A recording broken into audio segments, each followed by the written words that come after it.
ፋኖ በመርሐቤቴ ግንባር ሬማ ከተማ ውስጥ በነበረ የአገዛዙ ኃይል ላይ በወሰደው የከበባ ማጥቃት እርምጃ በርካታ ወታደሮች ተገደሉ። በዚያው ቀጠና ከፋኖ እርምጃ የተረፉ በርካታ ወታደሮች ከነሙሉ ትጥቃቸው እጃቸውን ለፋኖ መስጠታቸው ታውቋል።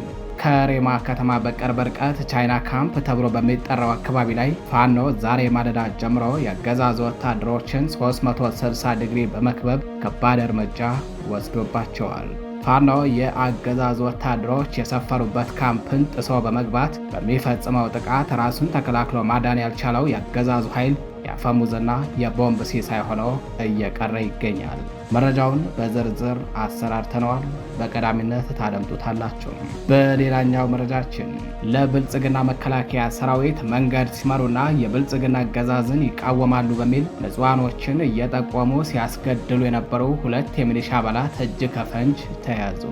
የልዩ ኦፕሬሽን ምድብተኛ ፋኖዎች በመሃል ፍኖተ ሰላም ከተማ ባካሄዱት ኦፕሬሽን የሚሊሻ አባላቱን በቁጥጥር ስር ማዋል ችለዋል። የሚሊሻ አባላቱ ለብልጽግና መከላከያ ሰራዊት መንገድ ከመምራትና ንጹሃንን እየጠቆሙ ከማስገደል ከማሳሰር በተጨማሪ ለአቅመ ውትድርና ያልደረሱ ታዳጊዎችን እያፈኑ ወደ ውትድርና ማሰልጠኛ ሲልኩ የነበሩና በአርሶ አደሩ ላይ የሚጣለው የተጋነነ የግብር መጠን ተፈጻሚ እንዲሆን ሲሰሩ የነበሩ ናቸው ተብሏል። መረጃውን በዝርዝር አጠናቅረን ይዘነዋል። በሌላኛው መረጃችን በዚያው በምዕራብ አማራ ቀጠና የአርሶ አደሩ መሬት ላይ የመኖሪያ ቤት ለመስራት በእንቅስቃሴ ላይ በነበሩ የሚሊሻ አባላት ላይ ከባድ እርምጃ ተወስዷል። መረጃውን በዝርዝር ይዘነዋል። ጦርነቱ በማንኛውም ሰዓት ሊፈነዳ ይችላል ሲል ኢንተርናሽናል ክራይሲስ ግሩፕ አስታወቀ። ዋነኛ ትኩረቱን በሰላምና ጸጥታ ጉዳዮች ላይ አድርጎ የሚሰራው ኢንተርናሽናል ክራይሲስ ግሩፕ ትላንት አመሻሹን የኢትዮጵያና ኤርትራን ጉዳይ በሚመለከት ባወጣው መግለጫ በሁለቱ ሀገራት መካከል ምናልባትም በሰዓታት ውስጥ ጭምር ሊፈነዳ የሚችል ጦርነት ተደቅኗል ሲል አስታውቋል። መረጃውን ታደምጡታላችሁ። ሰላም ጤና ይስጥልኝ። የተከበራችሁ የመረብ ሚዲያ ቤተሰቦች እንደምንዋላችሁ እንደምናመሻችሁ። ከጣቢያችን ለዛሬ የካቲት 12 2018 ዓ.ም የምሽት መረጃዎችን አጠናቅረን ይዘን ቀርበናል። አብራችሁን ቆዩ።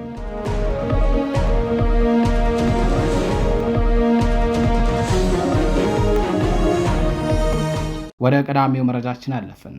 ለብልጽግና መከላከያ ሰራዊት መንገድ ሲመሩና የብልጽግና አገዛዝን ይቃወማሉ በሚል ንጹሃኖችን እየጠቆሙ ሲያሳስሩና ሲያስገድሉ የነበሩ 2 የሚሊሻ አባላት እጅ ከፈንጅ ተያዙ።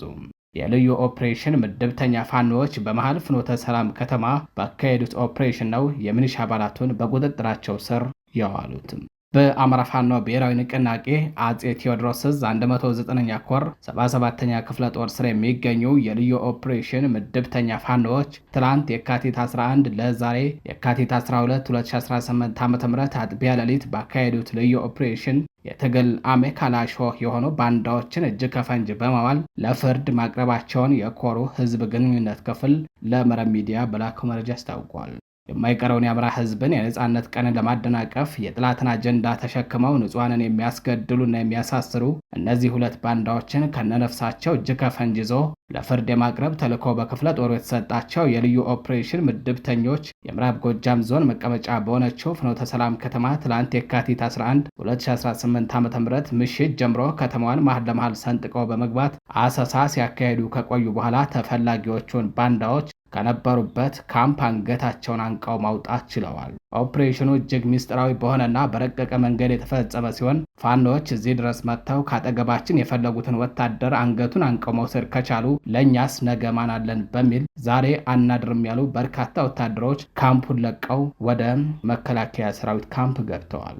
የሚሊሻ አባላቱ በፋኖ እጅ ከፈንጅ ተይዘው ከተወሰዱ በኋላ በካምፕ ውስጥ የነበሩ ሌሎች ወታደሮች የተኩስ ሩምታ የከፈቱ ቢሆንም ነገር ግን ጅብ ከሄደ ውሻ ጮኸ ሆኖባቸው ጓዶቻቸውን ሳያስጥሉ ቀርተዋል። በልዩ ኦፕሬሽን ምድብተኛ ፋኖዎች በቁጥጥር ስር የዋሉት ባንዳ የሚሊሻ አባላቱ የዞኑ ሰላምና ደህንነት ጽሕፈት ቤት አመራር የአቶ ተገኔ ከልካይ እህት ባል የሆነው ባንዳ ፈጥን አለሙና ያለው የሻነህ የሚባል ባንዳ ናቸው። እነዚህ ባንዳዎች ከአገዛዙ ጎን በመቆም በውጊያ ወቅት ለመከላከያ ሰራዊቱ መንገድ በመምራትና የብልጽግናን አገዛዝ ይቃወማሉ በሚል ንጹሃንን እየጠቆሙ በማስገደልና በማሳሰር ከሚፈጽሙት የክህደት ተግባር ባሻገር ለአቅመ ውትድርና ያልደረሱ ታዳጊዎችን እያፈኑ ወደ ውትድርና ማሰልጠኛ ጣቢያ ሲልኩ የነበሩና በአርሶ አደሩ ላይ የሚጣለውን የተጋነነ የግብር መጠንን ተፈጻሚ እንዲሆን ሲሰሩ የነበሩ መሆናቸውን በራሳቸው አንደበት ቃል በቃል ተናግረዋል። የሚሊሻ አባላቱ ከዚህ እኩይ ድርጊታቸው እንዲታቀቡና ከአገዛዙ በመውጣት ሰላማዊ ሕይወታቸውን እንዲመሩ በተደጋጋሚ የተሰጣቸውን ማስጠንቀቂያ ችላ በማለታቸው በአሁኑ ሰዓት እጅ ከፈንጅ ተይዘው ጉዳያቸው በፋኖ ጊዜያዊ ፍርድ ቤት እየታየ ይገኛል። የገዛ ወገናቸውን በመክዳት ከአገዛዙ ጋር ወግነው እስከዛሬ በፈጸሙ ስህተት ተጸጽተው ለሚመጡ በራችን ክፍት ነው ያለው በ109ኛ ኮር 77ኛ ክፍለ ጦር። ነገር ግን ይህንን ጥሪ ባልተቀበሉ ባንዳዎችና ሙሉ የአገዛዙ ወታደሮች ላይ እርምጃችን ተጠናክሮ ይቀጥላል ሲል አሳስበዋል። በተያያዘ ዜና በዚያው በምዕራብ አማራ ቀጠና የአርሶ አደሩ መሬት ለእርሻና ለመኖሪያ ቤት ለመቀራመት በእንቅስቃሴ ላይ በነበሩ የሚሊሻ አባላት ላይ ከባድ እርምጃ መወሰዱ ታውቋል። ዛሬ የካቲት 12 2018 ዓ.ም ከቡሬ ከተማ በቅርብ ርቀት በምትገኘው ውንድጌ ቀበሌ ልዩ ስሙ ንጉስታ ተብሎ በሚጠራው አካባቢ የአርሶ አደሩን መሬት ለቤት መስሪያና ለእርሻ ቦታ ለመከፋፈል እንቅስቃሴ ሲያደርግ በነበረው የብአዴን ተላላኪው ኃይል ላይ በተወሰደ እርምጃ ነው በርካቶች ሙትና ቁስለኛ የተደረጉትም። በዚህ እርምጃ በርካታ የሚሊሻ አባላት ሙትና ቁስለኛ የተደረጉ ሲሆን ቀሪው ኃይል ወደ ቡሬ ከተማ መፈርጠጡ ታውቋል። ለኦህዴድ ተላላኪ በሆነው ለብአዴን ተላላኪ በሆኑ ባንዳዎች ላይ እርምጃውን የወሰዱት በአማራ ፋኖ ብሔራዊ ንቅናቄ ቴዎድሮስ ዕዝ 109ኛ ኮር 77ኛ ክፍለ ጦር ስር የሚገኙት የ5ኛ ሬጅመንት ፋኖዎች መሆናቸውንም መረብ ሚዲያ ለማረጋገጥ ችሏል። ወደ ሌላኛው መረጃችን አለፍን። ፋኖ በመርሐቤቴ ግንባር ሬማ ከተማ ውስጥ በነበረ የአገዛዙ ኃይል ላይ በወሰደው እርምጃ በርካታ ወታደሮች ተገደሉ። በዚያው ቀጠና ከፋኖ እርምጃ የተረፉ በርካታ ወታደሮች ከነሙሉ ትጥቃቸው እጃቸውን ለፋኖ መስጠታቸው ታውቋል። ከሬማ ከተማ በቅርብ ርቀት ቻይና ካምፕ ተብሎ በሚጠራው አካባቢ ላይ ነው ፋኖ ዛሬ ማለዳ ጀምሮ የአገዛዙ ወታደሮችን 360 ዲግሪ በመክበብ እርምጃውን የወሰደባቸው።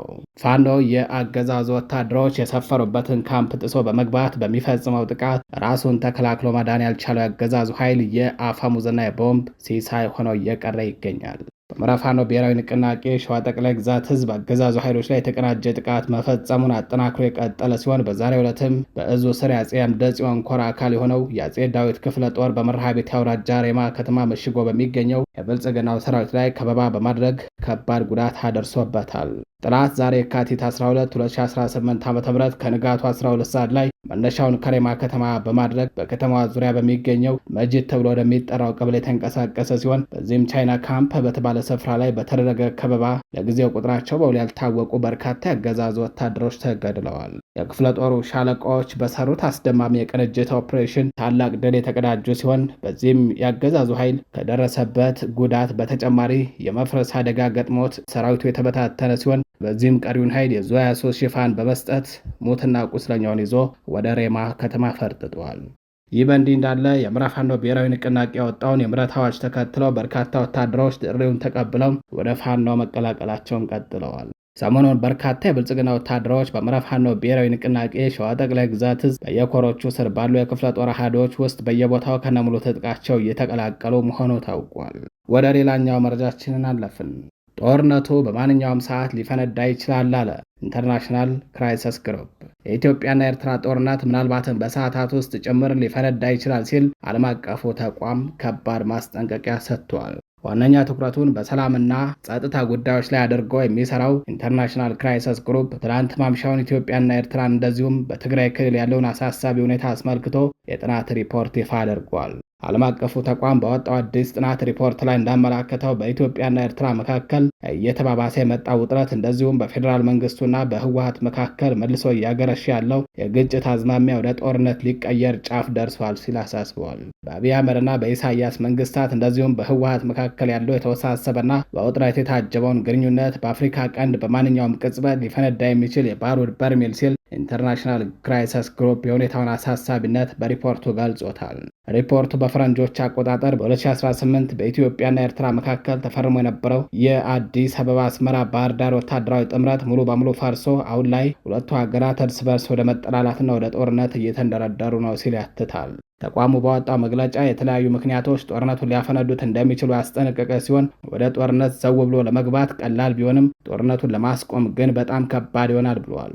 የአፍሪካ የፕሮግራም ዳይሬክተር የሆኑት ሙሪታ ሙቲንጋ ኢትዮጵያን፣ ኤርትራንና ትግራይን ክልልን የሚያፋልም አዲስ ጦርነት መቋቋም የማይቻል ዋጋ ያለው ነው። አደጋው ሶስቱን ወገኖች እንዲታቀቡ ያደረጋቸው ይመስላል። ሆኖም እንዳያገረሽ ከዚህ በላይ መደረግ አለበት ብለዋል። የድርጅቱ ምክትል ዳይሬክተር የሆኑት ማግነስ ታይለር ከትግራይ ጦርነት መቋጨት በኋላ በዋናነት ደግሞ ጠቅላይ ሚኒስትር አብይ አህመድ የባህር በር የማግኘት ፍላጎት ምክንያት የኢትዮጵያና የኤርትራ ግንኙነት መሻከሩን አንስተዋል። ኤርትራ የፍላጎት ወረራ ሊያካትት ይችላል የሚል ስጋት እንዳላትም ጠቁመዋል። ምክትል ዳይሬክተሩ አዲስ አበባ ህወሓት ከኤርትራ ጋር ስውር ትብብር መስርቷል ስትል እንደምትከስ ተናግረዋል። የክራይሰስ ግሩፕ መግለጫ በቅርቡ በፌዴራል መንግስቱና በትግራይ ኃይሎች የድሮን ጥቃትን ያካተተ ግጭት ኤርትራን በመሳብ ወደ ሰፊ ጦርነት ሊቀየር እንደሚችል ያሳያል ብለዋል። ተቋሙ አክሏም በሰሜን ኢትዮጵያ አዳዲስ የሚቀሰቀስ ግጭት በሱዳን ካለው ግጭት ጋር ተደርቦ ሀያላን የውጭ ተዋንያን እንደሚስብና ተለዋዋጭ የሆነውን የቀይ ባህር ቀጠናን እንደሚያውክ አስጠንቅቀዋል።